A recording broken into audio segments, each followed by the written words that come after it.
You have come here because a word reached you, empath, and it tugged at something quiet inside. Was it mere curiosity or a deeper recognition, a small hitch in the rhythm of your chest that said, listen? We do not meet to gossip about delicate sensitivities or sentimentalities. Instead, we convene to name the ancient patterns that move beneath what the modern mind casually calls feelings. When I speak of the empath, I am not describing a gentle person who simply mirrors others' moods. I mean a psychic conduit, a kind of lightning rod through which the wider unconscious pours itself, a channel for forces that rarely announce themselves with politeness. This is not always a blessing. Empathy, in the way it has been popularized, is often celebrated and made tidy. But the tidy version is not the whole story. We must be wary of ideas that have been smoothed for easy consumption. Popularity tends to strip things of their edges and their power.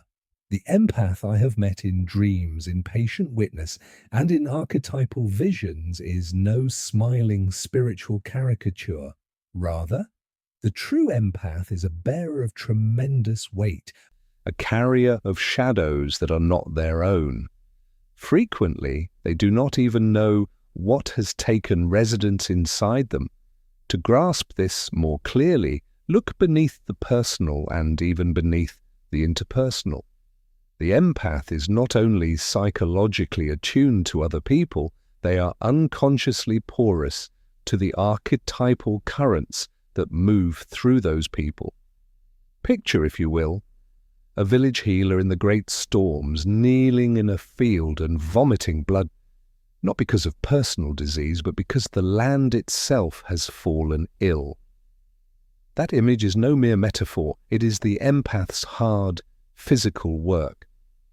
They transmute what they did not own. They feel burdens that were never theirs to carry. Left unconscious of this function, they are at risk of being devoured by it. In an earlier dream of mine, long before I had names for archetypes, I saw a woman standing on a bridge above a yawning chasm. She had no eyes. Her hands were stretched out before her, trembling, both reaching for rescue and warding some unnamed thing away. Beneath that bridge, in the dark pit, rose many voices, despair, longing, confusion, a chorus of human ache. The woman could not see these voices, yet she felt each one. Her body took the pain of every cry, as if it were a wound inflicted directly upon her. What that woman is the empath. Her blindness is not literal. She felt them. It is the blindness to the origin of her suffering. She does not know where the voices end and where she begins. She is the psychic sponge, but no one has shown her how to wring herself out, how to distinguish between what belongs to her and what belongs to the world pressing in. And there is great danger in being an open vessel without also carrying the wisdom of the vessel itself. For the unconscious has no compass of morality to guide it. It is a restless cauldron, sacred in its depth, yet chaotic in its nature, containing both medicine and poison in the same breath. When an empath opens themselves to the psychic material of another, whether with intention through compassion or without intention through sheer energetic permeability, they unknowingly invite into their being the raw, unprocessed matter of that person's shadow. And how many among us walk this earth, trailing shadows behind us, long and heavy, left untouched, unloved and feared. That which is denied or unloved in one's soul will always seek refuge elsewhere. And the empath, if unguarded, becomes that refuge. There is a story told in African tribal lore. I came upon it in my studies through the dreams of a young wanderer who walked the forest's edges and heard the cries of spirits who bore no names. These spirits spoke not in words but in tides of feeling. Sudden waves of grief would crash upon the dreamer, then terror, then longing that left the body shivering as if with fever. The dreamer began to weep when no sorrow had touched him, tremble in moments of stillness, laugh even when silence ruled. Fearing possession, the tribe summoned the elder. Yet the elder didn't banish the spirits. Instead, he taught the dreamer to speak with them, to call them by name. This too is the lesson I place before you now. To be an empath without discernment is to become nothing more than a playground for disowned archetypes. But to be an empath who learns to name what they carry, that is the path of the alchemist. It is never enough to simply say, I feel what others feel. You must ask yourself more, why do I feel it? Where does it enter me? And what am I choosing to do with it? For empathy, though celebrated, can, in truth, be a form of subtle possession. The unconscious is a trickster. It rarely comes wearing horns and flame. Sometimes it arrives as compassion so vast it swallows you whole. Sometimes it takes the shape of a compulsion to help so strong it erodes your very boundaries. And sometimes it slips into your life as love for a person whose shadow has wound itself into your soul, mistaking your body for its resting ground. I have watched empaths fall in love with those who were quietly destroying them. Not because of weakness, but because they had been unconsciously seduced by the ache of another's wound.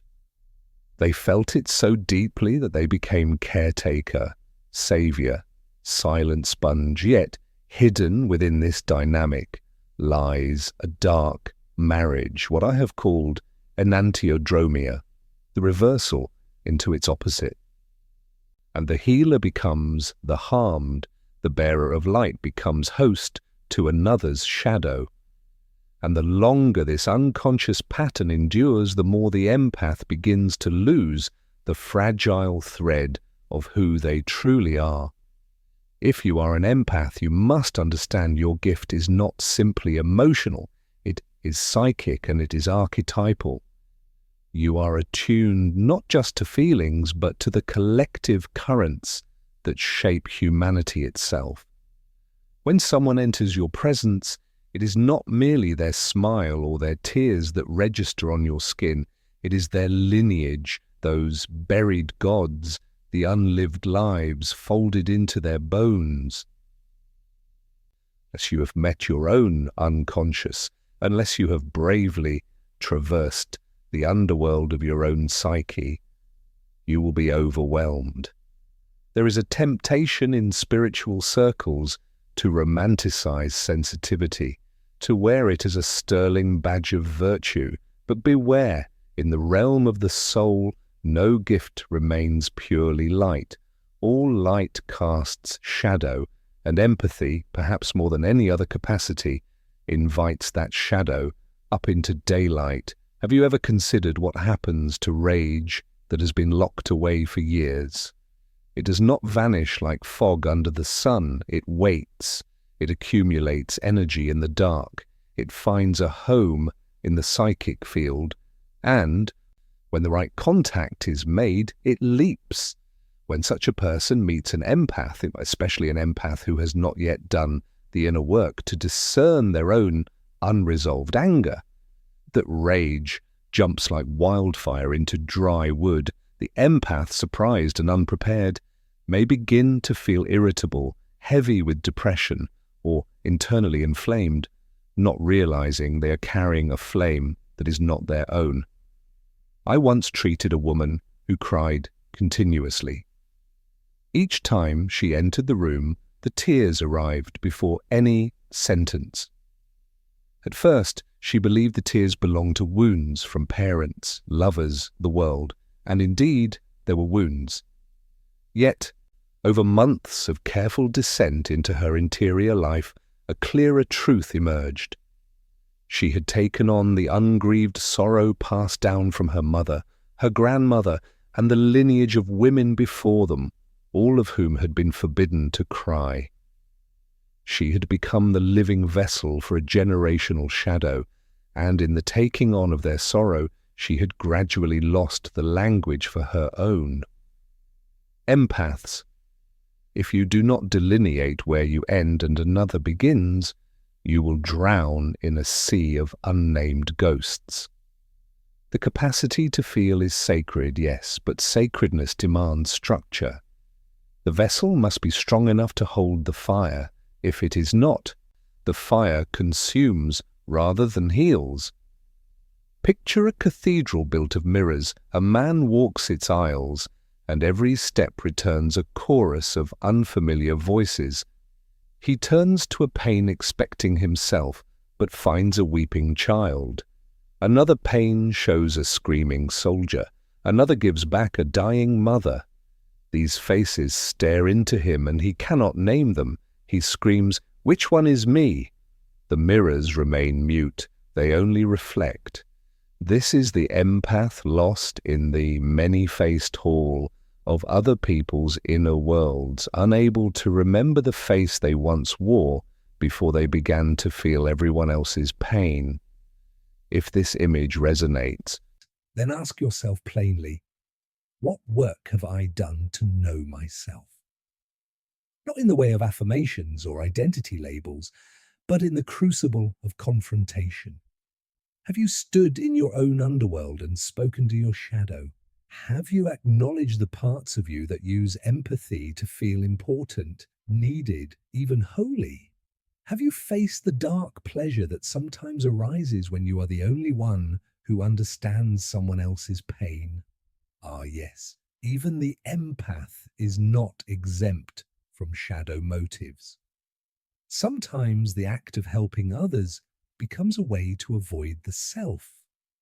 Sometimes the steady, familiar burden of carrying everyone else's suffering is more comforting than the stark silence of facing your own inner void. We are strange creatures indeed. We drape avoidance in the robes of virtue, and the unconscious, ever subtle, smiles behind that veil. Remember, empathy is not salvation. It is a threshold that must be crossed with care. To cross it wisely, you must learn the art of boundaries. Not the blunt, defensive walls that shut the world out, but a porous and discerning membrane belonging to the individuated soul. To be able to say, "I feel you, but I do not become you."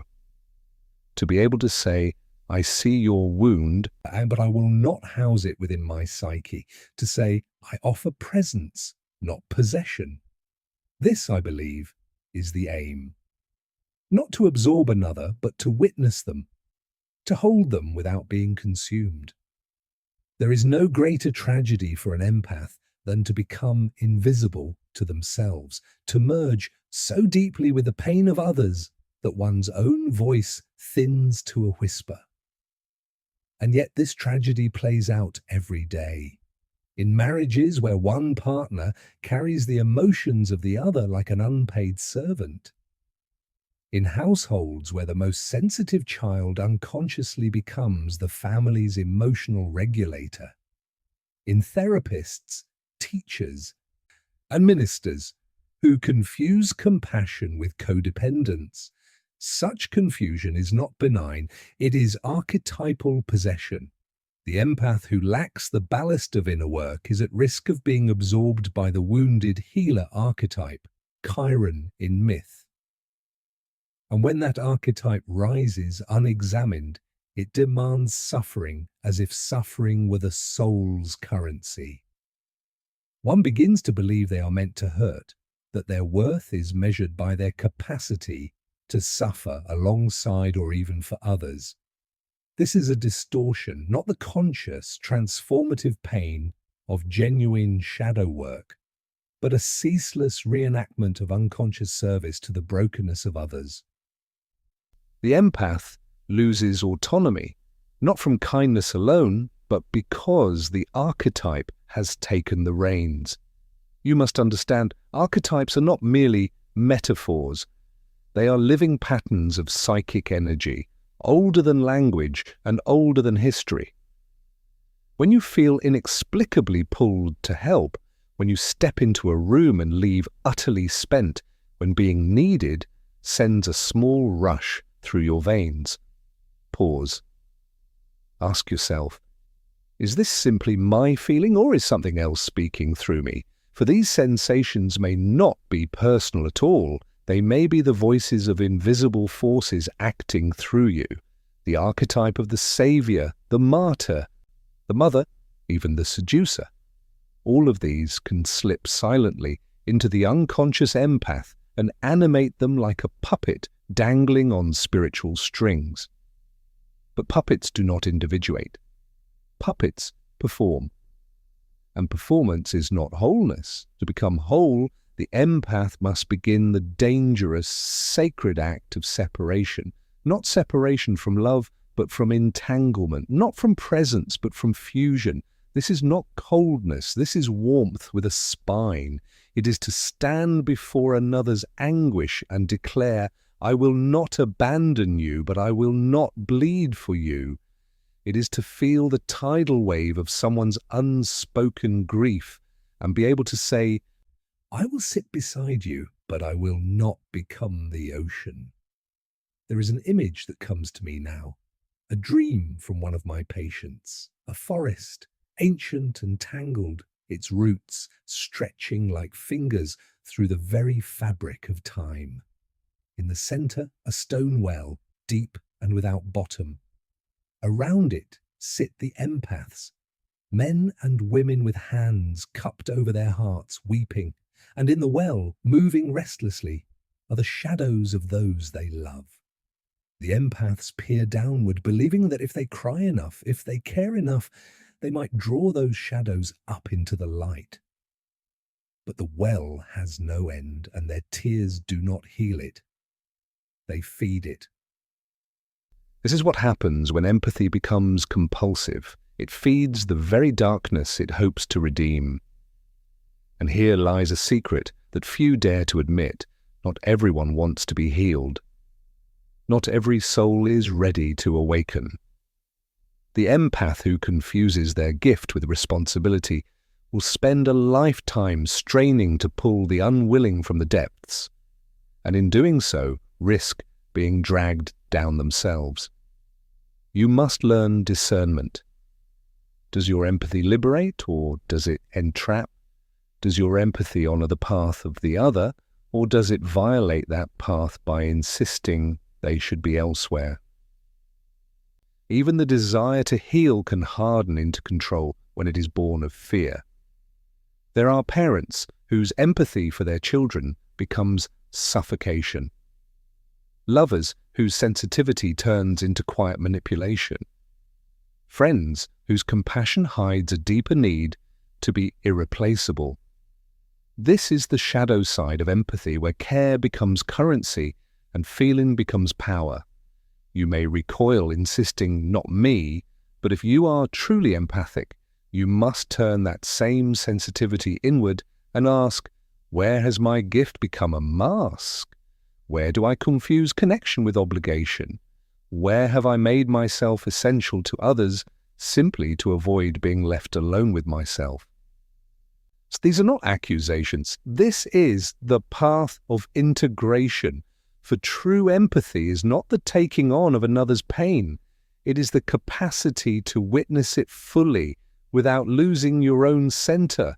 It is the art of standing in the fire of another's suffering and remaining unburned, not through indifference, not through detachment, but through deep-rootedness in the self.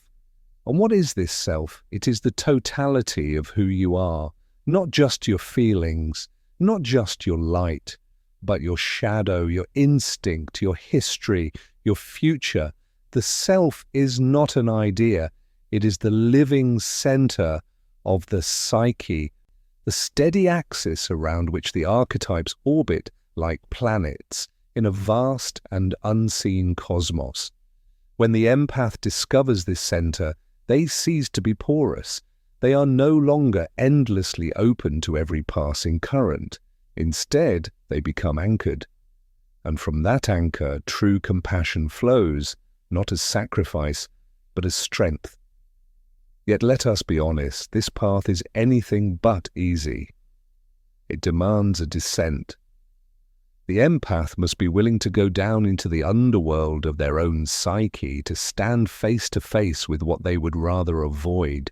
They must meet the parts of themselves that crave being needed, that fear abandonment so deeply they merge with others just to feel safe, that confuse intimacy with entrapment. These are not moral failings, they are survival strategies, born of old woundings, often reaching back into childhood, when sensitivity was punished, mocked, or exploited. I have worked with patients whose empathy did not blossom from spiritual grace, but from trauma itself. A young girl who learned to read her father's shifting moods in order to avoid his wrath. A boy who became hyper-attuned to his mother's depression, joking and hugging in desperate attempts to pull her from despair. These children became empaths not because they were chosen by mystery, but because necessity trained them. That necessity carved into them a vigilance so sharp it later passed for a gift. But let us be clear, a gift born of fear must be purified. And so you must ask yourself, who was I before the world told me to feel for others first? What part of me still believes that love must hurt? What would happen if I stopped absorbing the pain around me? Who would I be then, and would I still be loved? These are not academic musings. They are thresholds of initiation, questions that mark the true beginning of inner sovereignty. It is here, in this crucible, that the empath encounters their greatest test: to feel, yet remain whole; to open the heart without losing the spine; to love without bleeding, to help without hollowing; to witness the suffering of the world and not allow it to define them. This is not indifference, it is mastery. Let me share one final image, though many more rise even now as we speak. A woman stands before a fire.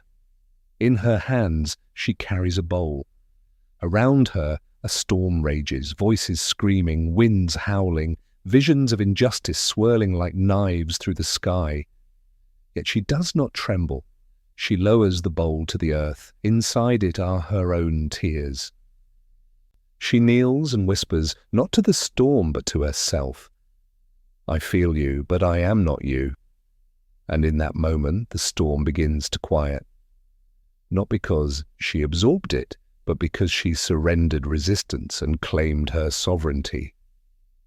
This is the true empath, not the sponge but the vessel. Not the martyr but the mystic, not the savior but the mirror. And the deeper we travel into the archetypal landscape of the empath, the more we are drawn, inevitably, into the realm of dreams. For it is there that the truth of their gift begins to unfold, beyond the censorship of the ego. The dream world does not flatter. It does not polish empathy into something glamorous or romanticized, as culture so often does. Instead, it reveals empathy in its primal form, raw, symbolic, alchemical, stripped bare of sentimentality. I once worked with a young man, tender of heart and brilliant of mind, who proudly identified as an empath. The moment he entered a room, he would feel an invisible weight pressing hard into his chest. He could not rest when others were in pain, as though their suffering became a chain around his breath. But the toll was immense. He was exhausted, his soul dissolving into the stories of everyone else. He did not come to me for abstract insight. He came because he feared he was disappearing, and with him he brought a dream. In the dream, he stood at the mouth of a cave. From within came echoes, screams layered one upon another, reverberating through stone. Out of the darkness, faces drifted past him, faces of those he had loved and lost. Each called his name, A child clung desperately to his leg. A man bled at his feet. A woman reached out to him, her skin pale as ash. He tried to run, but his body betrayed him, rooted to the ground. Then, from the deepest part of the cave, a voice emerged. It was not a scream, but a whisper. "You made this your temple. You made this your temple." That line, I told him, was no metaphor. It was a diagnosis whispered directly from his unconscious. He had built a psychic church out of pain. He had mistaken suffering for purpose. In his desperate wish to ease the world, he had turned himself into a sanctuary for every lost voice, every fragment of grief, every unspoken cry. But the soul cannot thrive in a temple built of ghosts. Dreams often show us what our waking eyes refuse to see. And for the empath, they unveil the hidden contracts forged with pain. If I suffer with them, they will feel less alone. If I absorb their rage, they will not explode. If I disappear, they will finally have space to breathe. Yet the unconscious does not reward martyrdom. It does not validate self-erasure. Instead, it calls for balance, for honesty, for the confrontation of the self. And so the empath, if willing, must reclaim what they have given away, not to become selfish, but to become sovereign. It is here that the path of individuation begins to call. Individuation is the process by which one becomes who they truly are, not a mask, not a mirror, not a collage of traumas and projections, but a whole being. For the empath, individuation always begins with confrontation, not with the outside world, but with the parts of themselves they have long exiled in favor of carrying everyone else's wounds. They must descend into their own caves. They must ask, what is my anger trying to teach me? What does my grief conceal? Which part of me clings to the identity of being wounded? And even more courageously, which part of me has grown addicted to rescuing the wounded in others? This is not comfortable work. It is work that shatters illusions. It strips the empath of the noble mask they wear and reveals the wound beneath the wounded healer. It demands they stop bleeding on altars that were never meant to hold them. And it demands the terrifying step of allowing others to feel their own pain without rushing in to intercept or absorb it. Let me be clear, empathy, when conscious, is holy, but when unconscious, it becomes contamination. It becomes an energetic boundary collapse, the flooding of the self by archetypal residue that does not truly belong to us. That residue often runs deeper than we dare to realize. In many empaths, we find ancestral entanglement, a sensitivity passed down like an heirloom. Once it may have been sacred, but now it is burdened. A woman whose great-grandmother served as the village medium may, without ever knowing why, feel overwhelmed and suffocated in modern crowds. A man whose ancestors were burned for witchcraft may carry an unconscious guilt tied to his gift of perception, burying it beneath layers of hyper-emotionality rather than wielding it as the sharp skill it was meant to be. Empathy, in these cases, becomes more than an individual trait. It is sometimes a carrier of ancestral grief, a long echo of unresolved suffering still seeking a voice in the body of a sensitive descendant. And unless that descendant awakens, unless they choose to feel with awareness rather than compulsion, they risk becoming yet another vessel of unconscious repetition, another actor in a play written long before their birth. The dreams of such people often speak this truth in stark, undeniable imagery. Serpents coiling tightly around the heart, oceans rising to swallow small children, ancestral homes engulfed in flames. while the dreamer stands weeping without water to quench the fire. These visions are not merely personal symbols. They are the language of the deep psyche, delivering a warning: you are overfull with what is not yours. I recall one patient, an artist deeply attuned to rhythm, beauty, and the hidden frequencies of pain. She brought me a recurring dream of wandering through an ancient museum. Inside, sculptures lined the hallways. Likenesses of people she had known, parents, lovers, friends. Each figure bore a small plaque that read, "Do not touch, property of the dead." And yet, she touched them anyway. Every time the statues bled. This dream, I explained, was not a punishment, but an instruction. Her empathy had turned into necromancy, a constant reaching backward into pain that belonged to another time, another soul. She did not need less feeling, but more discernment. For some, suffering is sacred to witness, but some pain is meant to be buried. When unconscious, empaths can become grave diggers for the collective, carrying corpses that do not belong to them. They wander the psychic battlefield, mistaking every wounded soldier for a soul they must rescue. But not all pain seeks healing. Some pain seeks extinction, and to interfere with that is to play God in a theatre we do not understand. So what then? Are we to harden our hearts, to turn away from the wounded, to protect ourselves so fiercely that nothing can touch us? No, the answer is refinement. We are called to refine our empathy, to transform it from sponge to sword, from open wound to listening mirror, from martyrdom to mysticism.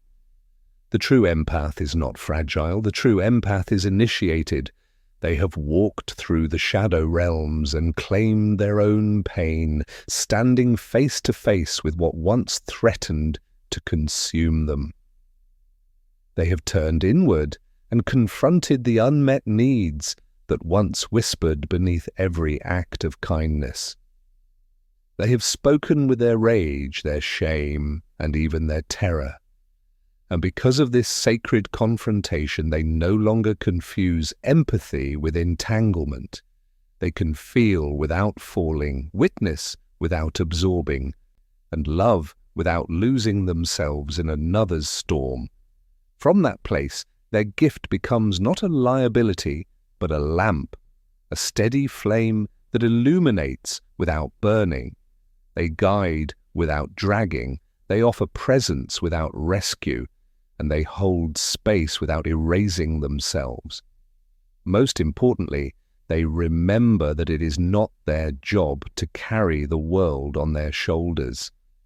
Their truest task is to carry themselves with such integrity that the world, by witnessing them, remembers how to carry itself.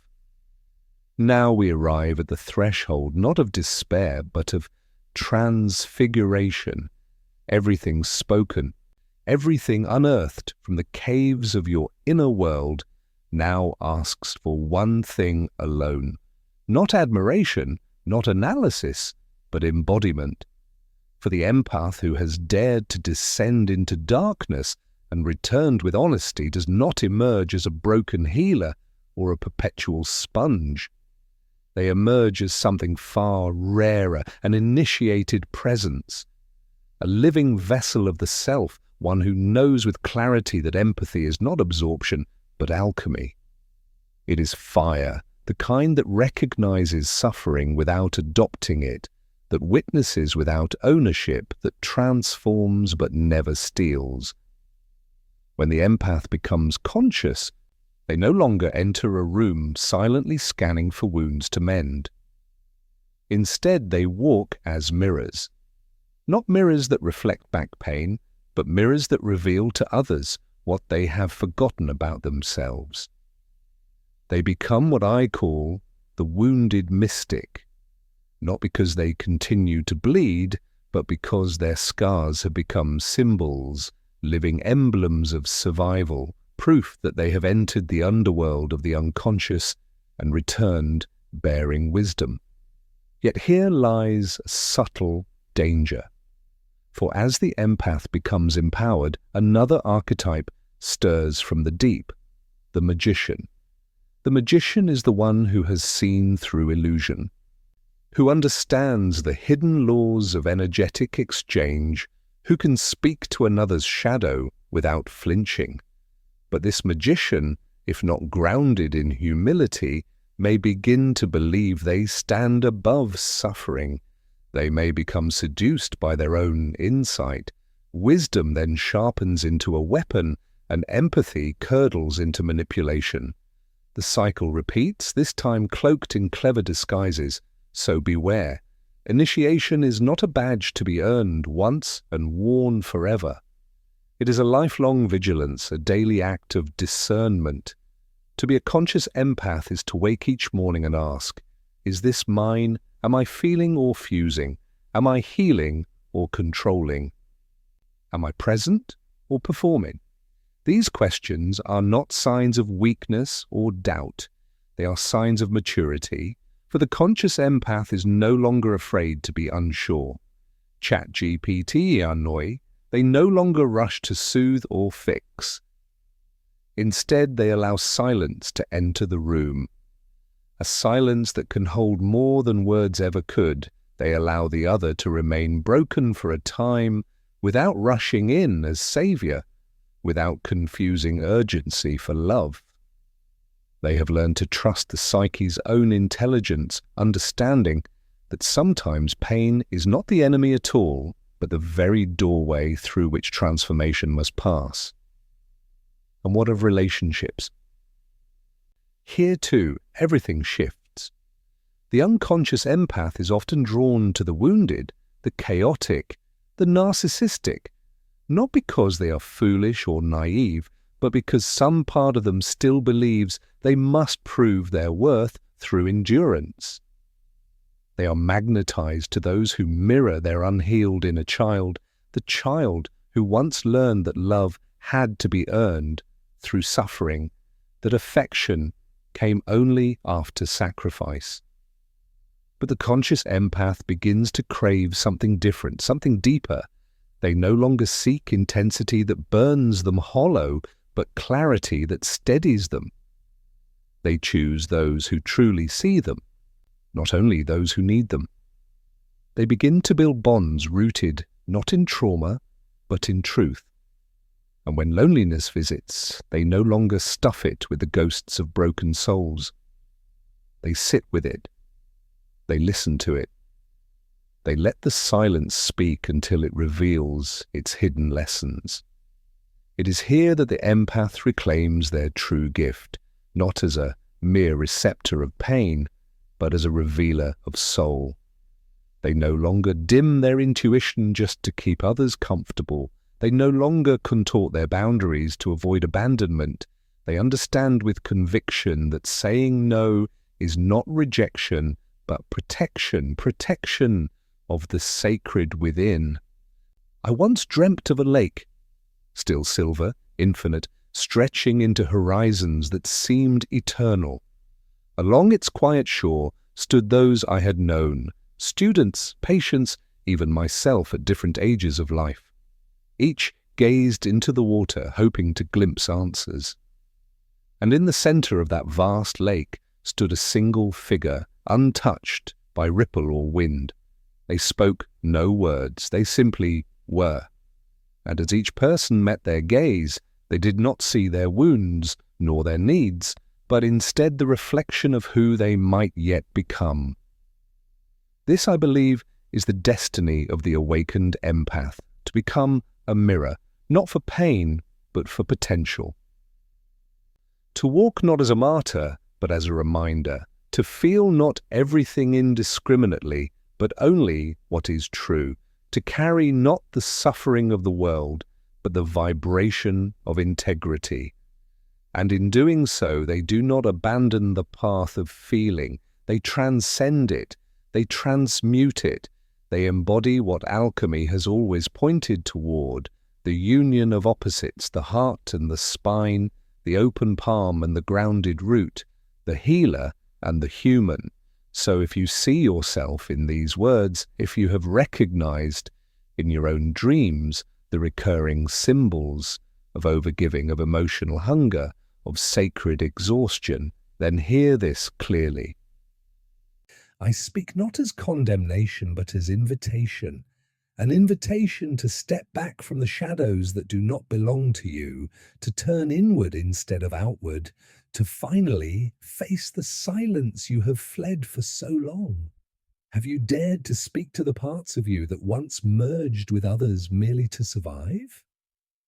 If you have, then you know those parts are not your enemies. They are fragments of your history, and they are longing to be honored. Honor them. Thank them. And then, with tenderness, release them.